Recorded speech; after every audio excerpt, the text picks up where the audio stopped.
షర్మిల మోకాలకు గాయమవడంతో వైద్యుల బృందం సూచన మేరకు ఈ రోజు పాదయాత్రకు విరామం ప్రకటించారు. ఎల్బీనగర్ నియోజకవర్గంలో పాదయాత్ర చేస్తున్న సమయంలో షర్మిల మోకాలకు గాయమైంది.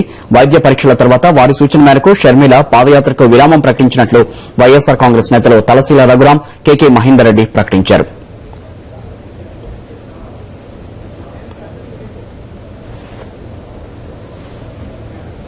పాదయాత్రలో బస్సు ఎక్కుతుండగా గాయపడ్డ వైఎస్ షర్మిలకు డాక్టర్లు వైద్య పరీక్షలు నిర్వహించారు.